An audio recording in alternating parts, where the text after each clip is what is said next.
രണ്ടുപേരെ nominate ചെയ്യുന്നതിനിടയിൽ പൊട്ടിക്കരഞ്ഞ് Anumol. Nominate ചെയ്യുന്ന രണ്ട് വ്യക്തികളുടെ പേരുകൾ, അതിനുള്ള കാരണങ്ങൾ.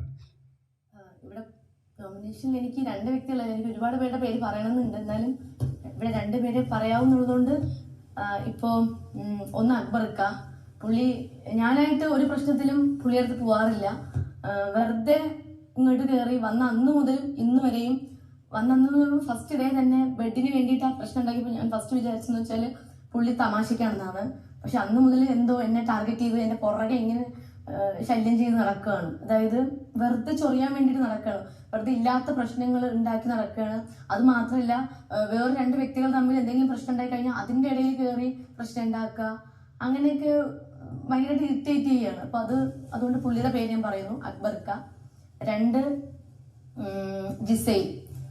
ജിസൈൽ എന്ന് പറയുമ്പോൾ ഇവിടെ വന്ന അന്ന് മുതൽ കുറെ തെറ്റിദ്ധാരണകളുണ്ട്. അതിന്റെ പേരിൽ എന്നെ കുറെ വഴക്ക് പറഞ്ഞു. പിന്നെ ബിഗ് ബോസ് പറഞ്ഞതിന്റെ റൂൾസ് ബ്രേക്ക് ചെയ്തിട്ട് കുറെ പ്രശ്നങ്ങൾ ഉണ്ടായി. അതെല്ലാം എന്നെ കുറ്റപ്പെടുത്തി. ഞാൻ അവളുടെ സാധനങ്ങൾ മോഷ്ടിച്ചെന്ന് പറഞ്ഞു.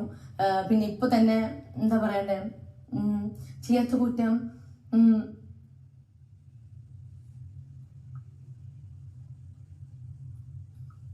നോമിനേഷന്റെ ഇടയിൽ പൊട്ടിക്കരഞ്ഞ് അനുമോൾ. ചെയ്യാത്ത കുറ്റത്തിന് അത് പറഞ്ഞു. പിന്നെ കട്ടെടുക്കുന്നെന്ന് പറഞ്ഞു. ഇപ്പോ റീസെന്റ് ഇപ്പം റേണ, ഞാൻ അവളെ കണ്ണെത്തി പോലെ കാണുന്നത്. ആ കുട്ടി വന്നിട്ട് എന്നെ ചപ്പാത്തി കള്ളിന്ന് പറഞ്ഞു.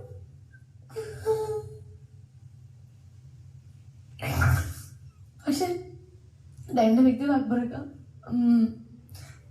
ജിസേ. ഓക്കെ.